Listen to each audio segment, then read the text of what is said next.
Hi friends, ഞാനിന്ന് നിങ്ങളുമായിട്ട് share ചെയ്യാൻ പോകുന്നത് എല്ലാവർക്കും വളരെ ഉപകാരപ്രദമായ നല്ല ടിപ്സുകളുമായിട്ടാണ്. അപ്പം എൻ്റെ ഈ വീഡിയോ സ്കിപ്പ് ചെയ്യാതെ കണ്ടാൽ മാത്രമേ മനസ്സിലാവുകയുള്ളൂ. അപ്പം നമുക്കതിനായിട്ട് ഫസ്റ്റ് ടിപ്പെന്ന് പറഞ്ഞാൽ കുറച്ച് ഉള്ളിത്തൊലി, അതേപോലെ തന്നെ നമ്മുടെ കയ്യിൽ വാടിയ നാരങ്ങ ഉണ്ടെങ്കിൽ അതും കൂടെ മുറിച്ചിട്ട് കൊടുക്കുക. അപ്പോൾ അതും ഉള്ളിത്തൊലി, വെളുത്തുള്ളിയുടെ തൊലി എല്ലാം കൂടെ നമുക്കൊരു പാത്രത്തിനകത്തോട്ട് ഇട്ട് കൊടുക്കാം.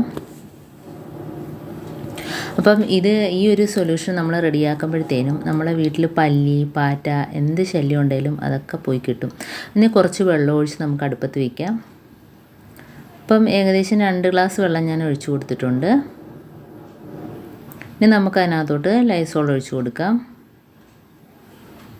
അപ്പോൾ ഇതില്ല എങ്കിൽ നമുക്ക് ഡെറ്റോൾ വേണമെങ്കിലും ഒഴിച്ചു കൊടുക്കാം. ഇനി കുറച്ച് ബേക്കിംഗ് പൗഡറും കൂടെ ഇട്ട് കൊടുക്കുന്നുണ്ട്. 1 ടീസ്പൂൺ അളവിൽ ബേക്കിംഗ് പൗഡറും കൂടി ഇട്ട് കൊടുക്കുന്നുണ്ട്, എന്ന് വെച്ചാൽ ബേക്കിംഗ് സോഡ. അപ്പോൾ അതും കൂടി ഇട്ട് കൊടുത്തതിന് ശേഷം നല്ലോണം ഒന്ന് തിളപ്പിക്കുക. അപ്പോൾ ഞാനിത് രാത്രിയിലാണ് ചെയ്ത് വയ്ക്കുന്നത്. അപ്പോൾ നമുക്ക് രാവിലെ ഇതെടുത്തിട്ട് വേണം നമുക്ക് എല്ലായിടത്തും ഒന്ന് സ്പ്രേ ചെയ്ത് കൊടുക്കാനായിട്ട്. അപ്പോൾ അതുകൊണ്ട് നല്ലോണം തിളച്ച് വന്നിട്ടുണ്ട്. കളറൊക്കെ നല്ലോണം അതിനകത്ത് ഇളകിയിട്ടുണ്ട്, കണ്ടോ. അപ്പോൾ കളറൊക്കെ ഇറങ്ങി. ഇപ്പോൾ പിറ്റേ ദിവസം രാവിലെ ആയപ്പോഴത്തേനും ഞാൻ അതുകൊണ്ട് അരിച്ച് വെള്ളം മാറ്റിയിട്ട് അതിൻ്റെ ഈ കീടം ഉണ്ടല്ലോ അത് നമ്മൾ ചെടിക്കകത്തൊക്കെ ഇട്ട് കൊടുക്കാം കേട്ടോ. അതൊന്നും വെറുതെ കളയണ്ട, നമുക്ക് ചെടിച്ചട്ടിക്കകത്തൊക്കെ ഇട്ട് കൊടുക്കാം. നല്ലൊരു വളമാണത്. അപ്പോൾ നമുക്ക് ഏതെങ്കിലും ഇതേപോലെ ഒരു കുപ്പി ഉണ്ടെങ്കിൽ അതിനകത്തോട്ടാക്കാം. അപ്പോൾ നമ്മൾ കിച്ചണിൽ ഉപയോഗിക്കാത്ത പഴയ അരിപ്പ ഉണ്ടെങ്കിൽ അതിനകത്ത് വേണം ഇത് അരിച്ചെടുക്കാൻ. എന്നിട്ട് ഇതേപോലെ കുപ്പിയിലാക്കിയിട്ട് എവിടെയൊക്കെയാണോ നമുക്ക് പല്ലിയുടെ ശല്യം അവിടെയെല്ലാം ഒഴിച്ചു കൊടുക്കുക. അപ്പോൾ നല്ല ഒരു എഫക്റ്റാണ് ഇതിന്. ഇപ്പോൾ ഗ്യാസ് അടുപ്പിൻ്റെ മുകളിലും അതേപോലെ തന്നെ മറ്റേ നമ്മുടെ കിച്ചൺ ടൈലിനകത്തും അതേപോലെ നമ്മുടെ ഡൈനിങ് ടേബിളിൽ ഉറുമ്പൊക്കെ വരത്തില്ല ആ ഭാഗത്തും ഒക്കെ തേച്ച് കൊടുക്കുക. ഇതേപോലെ തുണി വെച്ചൊന്ന് സ്പ്രേ ചെയ്തിട്ട് തുണി വെച്ചൊന്ന് എല്ലായിടത്തും ഒന്ന് തുടച്ചു കൊടുക്കുക. ആ ഭാഗത്തൊന്നും പല്ലിയൊന്നും വരത്തില്ല, ആ സ്മെല്ലടിച്ചിട്ട്. അതേപോലെ ബേക്കിംഗ് പൗഡറും കൂടെ ഇട്ടിരിക്കുന്നതുകൊണ്ട് ഒരു ക്ലീനിങ്ങും കൂടെയാണ്. അപ്പോൾ നമ്മൾ ഗ്യാസ് സ്റ്റോപ്പൊക്കെ ഇതേപോലെ തുടയ്ക്കുമ്പം തന്നെ അത് വെച്ച് തുടയ്ക്കുമ്പം തന്നെ നല്ല ക്ലീനായിട്ട് കിട്ടുകയും ചെയ്യും.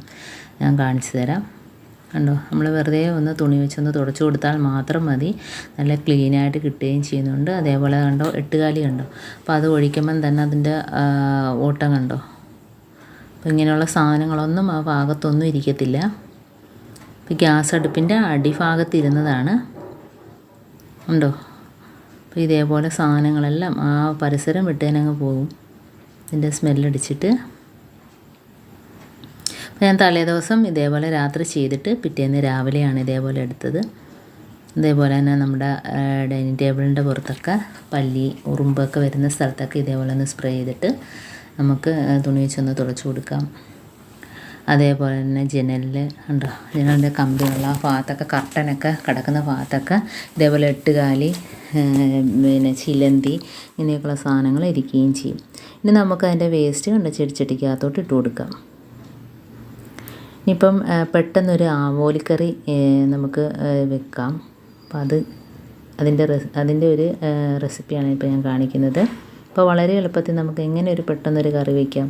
അപ്പോൾ അതിനായിട്ട് ഞാൻ ഒരു പകുതി സവാള അരിഞ്ഞിട്ടിട്ടുണ്ട്. അതേപോലെ തന്നെ ഒരു തക്കാളി ചെറുതായിട്ട് മുറിച്ചതും കൂടി ഇട്ട് കൊടുത്തിട്ടുണ്ട്. ഇനി നമുക്ക് കറിവേപ്പിലയും കൂടി ഇട്ട് കൊടുക്കാം. കുറച്ച് എണ്ണയും കൂടെ ഒഴിച്ചു കൊടുക്കാം. അപ്പോൾ ഇതെല്ലാം ഇട്ടതിന് ശേഷമാണ് ഞാൻ എണ്ണ ഒഴിച്ചു കൊടുത്തത്. ഇനി നമുക്കിതെല്ലാം ഒന്ന് ഇളക്കി ഒന്ന് മൂത്ത് വരുമ്പോഴത്തേനും അതിനകത്ത് കുടംപുളി കഴുകി ഞാൻ വൃത്തിയാക്കി വെച്ചതാണ്. അപ്പോൾ അത് അതിനകത്തോട്ട് ഇട്ട് കൊടുക്കാം. അപ്പോൾ മീനിനനുസരിച്ചുള്ള പുളി വേണം ഇട്ട് കൊടുക്കാൻ. അപ്പോൾ ഇതെല്ലാം കൂടെ ഇളക്കി കൂട്ടിയതിന് ശേഷം ഇനി നമുക്ക് മുളക് പൊടിയും കൂടി ഇട്ട് കൊടുക്കാം. അപ്പോൾ മുളക് പൊടിയും കൂടെ ഇട്ട് കൊടുത്തിട്ട് നമുക്ക് ആവശ്യത്തിനുള്ള വെള്ളം ഒഴിച്ചു കൊടുക്കാം.